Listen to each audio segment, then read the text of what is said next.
à cette époque. Il avait l'habitude de passer devant l'hôtel de ville et assister à des spectacles d'exécution. Il considérait que la peine de mort est une peine inhumaine. Donc, il s'est engagé, il a pris une position et il l'a écrite, il a exprimé cette position à travers son œuvre qui est Le dernier jour d'un condamné. Donc, c'est un roman qui porte un message, qui a un objectif, qui est dicté par une circonstance sociale et historique, également politique.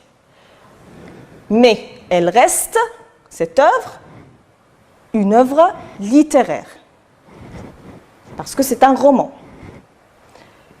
Le roman à thèse, l'auteur, dans ce roman à thèse, il défend, je vais souligner le verbe défendre, il défend une thèse. Il défend une thèse qui a une portée universelle. C'est une conviction, c'est une valeur que l'auteur cherche à défendre. Comment il le fait? Il illustre une théorie, il illustre des idées et soutient une cause précise.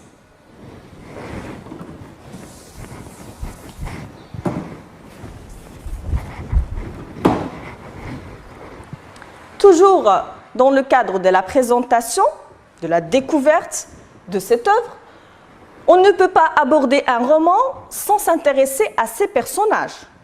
Alors on a deux catégories de personnages, des personnages qui sont principaux et d'autres qui ont un rôle secondaire. Le premier personnage que nous avons dans ce roman à thèse est bel et bien le condamné. Il est déjà présenté dans le titre de cette œuvre. C'est le personnage principal, il est anonyme.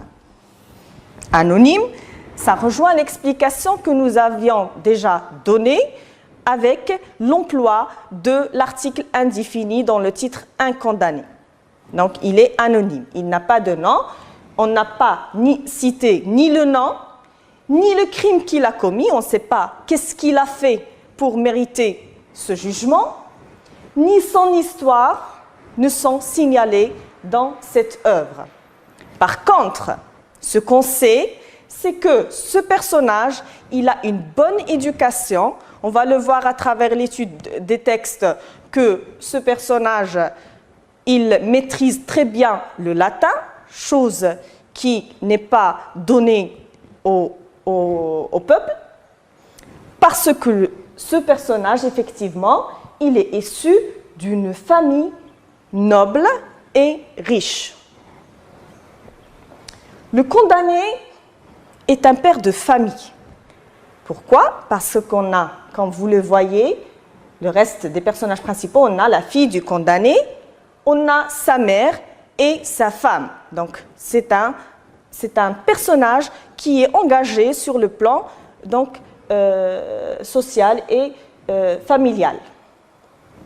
La fille du condamné, elle se nomme Marie. Elle est âgée de 3 ans.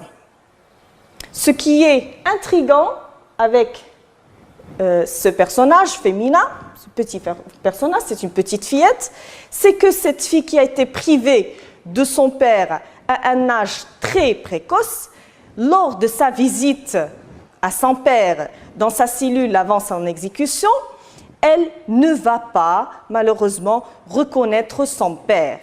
Et elle va l'appeler monsieur. Et elle va lui dire que son père est déjà mort, il est au ciel. Et donc, dans ce chapitre, vous allez le voir, que le condamné va assister à une deuxième condamnation à mort sur un plan symbolique cette fois-ci. Sa femme et sa mère, ce sont deux personnages qui permettent de mettre l'accent sur les souffrances de la famille du condamné.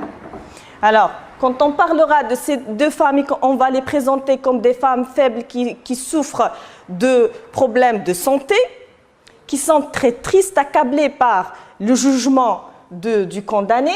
Et donc là, j'insiste sur leur souffrance. Pourquoi justement?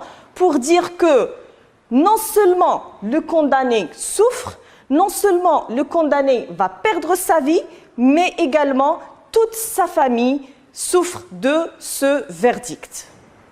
Toute la famille, en quelque sorte, est victime de ce jugement. L'avocat, comme personnage principal, semble être insouciant. Il fait son travail sans trop de conviction. Les geôliers, ce sont les gardiens de la prison.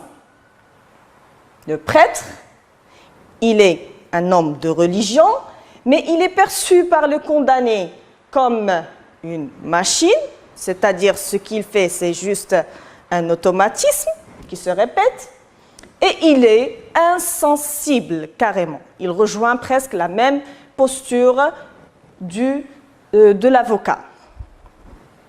Il est insensible à quoi? À la souffrance du condamné. La foule, comme personnage principal, elle est nombreuse. Elle renvoie au peuple de Paris. Cette foule est assoiffée de sang. Elle considère l'exécution comme un spectacle, comme une fête, comme une célébration, et non pas comme une mise à mort d'un être humain. Du coup, cette foule, elle n'éprouve aucune pitié envers le condamné. Comme vous l'avez remarqué, j'ai souligné la souffrance de la famille, la souffrance du condamné. Dans cette œuvre, nous sommes devant l'expression des souffrances, des malaises, des peurs, des terreurs, des angoisses de ce personnage principal. Les personnages secondaires sont nombreux, à commencer par les juges qui vont juger, qui vont prononcer le verdict, les magistrats, le directeur de la prison, l'huissier, le bourreau, les forçats et le frioche. Pour vous expliquer le frioche, qui fait partie de l'argot de l'univers des prisonniers, une langue familière restreinte et réduite à un groupe restreint, spécifique. Le frioche, ça veut dire un condamné à mort. Alors, ce frioche, c'est un condamné à mort qui va remplacer le premier condamné à mort, personnage principal. Il va le remplacer le jour de son exécution, puisque notre héros va être transporté vers la place de grève, à la conciergerie de la conciergerie vers l'hôtel de ville pour être exécuté sur la place de grève. Et le deuxième condamné à mort, le frioche, qui va le remplacer à Bicêtre dans sa cellule et qui va attendre encore quelques semaines pour être exécuté, pour refaire le même trajet que notre personnage principal. Les thèmes de l'œuvre. Les thèmes abordés dans l'œuvre sont multiples. Nous soulignons la peine de mort, puisqu'elle est présente depuis le début jusqu'à la fin, puisque c'est le thème principal, c'est la prise de position même de l'écrivain. Il dénonce cette peine de mort et il cherche à l'abolir. Comment? En exprimant justement la souffrance et l'attitude physique autant que morale de ce personnage. On a la peur de la mort pour approcher et attirer les sensibilités des lecteurs et faire réfléchir en quelque sorte toute la société sur cette peine capitale. La violence, l'injustice, l'amour familial et bien évidemment les droits de l'homme, notamment le droit à la vie. Les lieux évoqués dans l'œuvre sont plusieurs. Généralement, ce sont des prisons. à commencer par la prison de Bicêtre. Par la suite, le personnage principal va séjourner à la conciergerie pour arriver vers la fin à l'hôtel de ville. Le quatrième lieu, qui est la place de Grève, c'est le lieu où le personnage sera exécuté par le bourreau, avec toutes les acclamations de la foule qui est, on l'a déjà cité, assoiffée de sang. Vous l'avez remarqué, il n'y a pas de retour, il y a une rupture, un arrêt du trajet du personnage, et donc là, c'est la fin de la vie de ce personnage, et donc la fin aussi de l'écriture de ce roman à thèse, puisque tous les chapitres sont un monologue, sont un journal intime écrit par le condamné pour partager avec le lecteur toutes les souffrances qu'il a endurées depuis que le jugement de condamnation à la mort a été prononcé. Alors, on arrive là à la fin de notre séance, mais je vous invite à lire le premier chapitre du Dernier jour d'un condamné qui fera l'objet de l'étude de la prochaine séance. Donc, à vos œuvres, lisez le premier chapitre, essayez de découvrir cette œuvre qui parle de la peine de mort, et merci.